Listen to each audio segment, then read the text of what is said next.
आपने बिहार के सीएम नीतीश कुमार का ये वीडियो तो देखा ही होगा। इसको लेकर बिहार में बवाल कटा हुआ है। नीतीश जी पर राष्ट्रगान का अपमान करने का आरोप लग रहा है। वहीं बिहार विधानसभा में क्या हुआ ये सब ने देखा।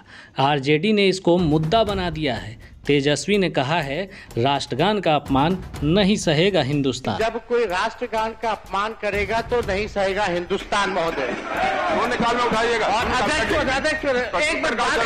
नीतीश कुमार का बर्ताव या रवैया पिछले कुछ समय से जैसा दिख रहा है, उससे तो यही लगता है कि उन पर ढलती उम्र का असर हो रहा है। अब ऐसे में उन पर राष्ट्रगान के अपमान का आरोप और फिर इस पूरे मामले पर राजनीति कितनी जायज़ है, ये आप लोग डिसाइड करिए।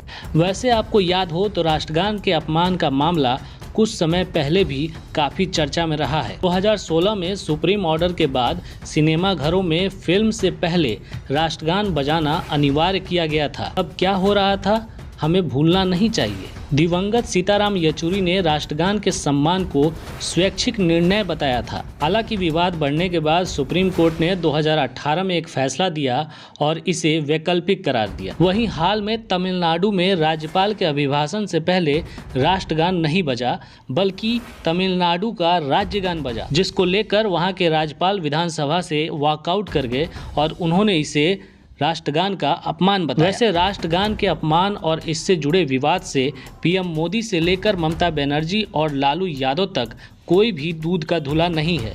सभी पर कभी न कभी ऐसे आरोप लगते रहे हैं। पीएम मोदी रूस में अपनी यात्रा के दौरान गार्ड ऑफ ऑनर में बज रहे राष्ट्रगान के वक्त चलते दिखाई दिए थे। लालू यादव पर भी राष्ट्रगान के अपमान का आरोप है। इसे लेकर 2001 की उनकी एक तस्वीर वायरल है। खैर, राष्ट्रगान और इसके अपमान से जुड़े विवाद शुरू से ही रहे हैं।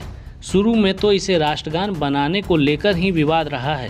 कई लोग वंदे मातरम को राष्ट्रगान बनाना चाहते थे। 60 से 70 के दशक में इसे स्कूलों और सार्वजनिक स्थान पर ना गाए जाने को लेकर विवाद रहा।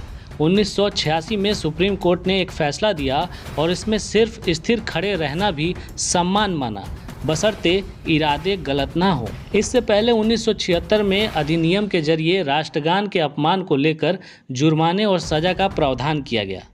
हमारा संविधान मूल कर्तव्यों के जरिए हमसे राष्ट्रगान का सम्मान करने की अपेक्षा करता है। हालांकि इसमें से कितने लोग इनमें दिए कर्तव्यों का पालन करते हैं, ये बताने की आवश्यकता नहीं है।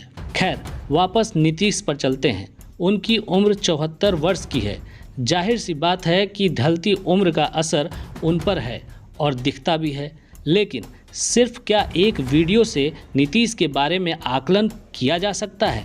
ये वही नीतीश हैं जो महागठबंधन में रहते वक्त भी स्टालिन जैसों के सामने हिंदी पर अड़ गए थे और इंडिया नाम के राजनीतिक प्रयोग से भी विरुद्ध में थे। ऐसे में ये पूरा हल्ला राजनीतिक ही है। एनडीए के लिए नीतीश मजबूरी बन गए हैं। वहीं तेजस्वी ने इस मजबूरी को अपने लिए एक मजबूत अवसर मान लिया है। नीतीश से मिल रहे हर मौके को तेजस्वी भुनाना चाहते हैं। आखिर चुनाव है 6 महीने बाद, कुछ हवा तो बनानी ही है।